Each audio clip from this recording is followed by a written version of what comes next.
evening, ladies and gentlemen, and welcome to the English News Bulletin from Alexandria Channel.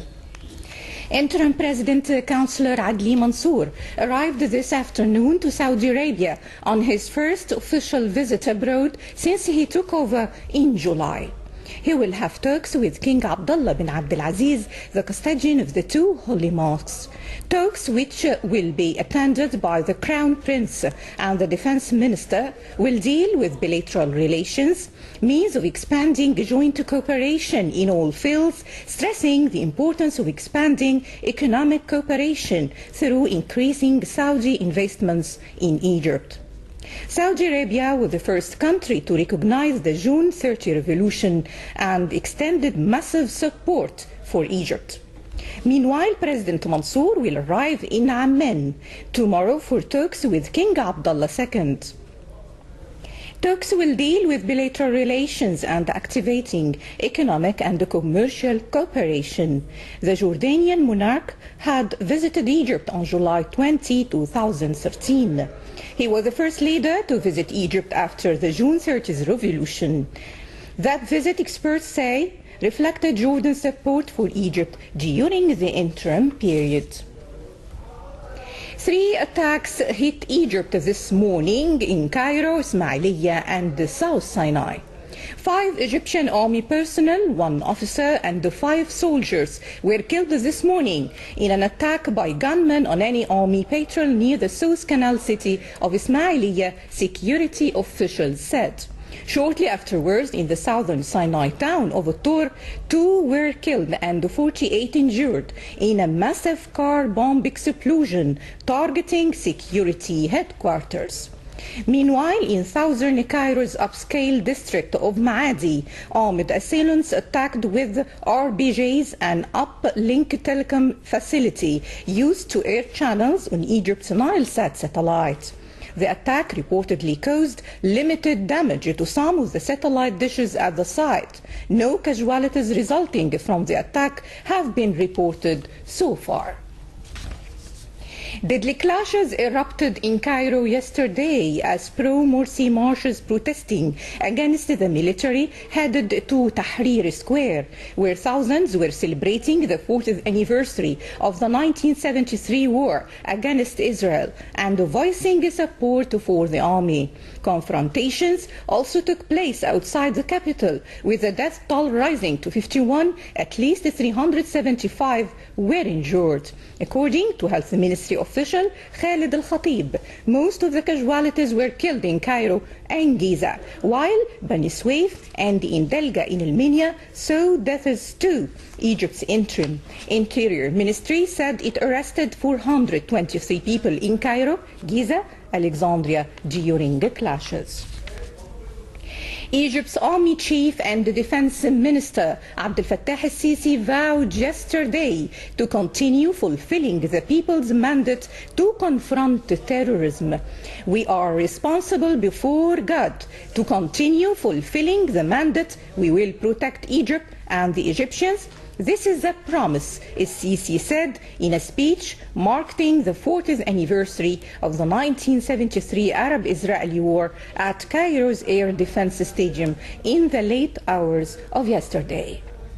We are keen to be the custodians of this order and demand it, he added.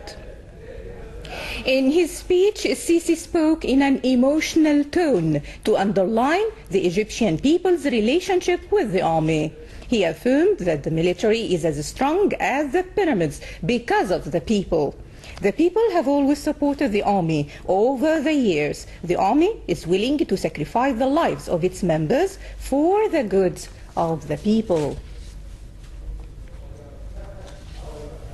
Prime Minister Dr. Hazem al-Biblawi announced that the official holiday for the Greater Biram would start on Monday, the 14th of October 2013, and end on Friday, the 18th of October 2013. For his part, Dr. al-Biblawi congratulated all Muslims on this glorious occasion, wishing them success and blessings. Advisor to the Mufti of the Republic, Ibrahim Nigm, has announced that yesterday marked the first day of the Al-Hijjah month for the year 1434 in the Islamic calendar. He added that the first day of Greater Biram, Eid al-Adha, will be on Tuesday, October the 15th. The Governorate of Alexandria has taken all the necessary preparations for the advent of Eid al-Adha, which will be celebrated next week. A 24-hour operation room has been formed to face any urgency. Meanwhile, the Supply and Internal Trade Ministry will launch several inspection campaigns against the markets. The Ministry of Social Solidarity has started to implement the decision of the Cabinet to offer the necessary food commodities at low prices. Minister of Electricity and Energy Ahmed Imam said that the Ministry of Electricity and the related authorities holds today and next Wednesday meetings regarding implementing the first nuclear station in Egypt to produce electricity.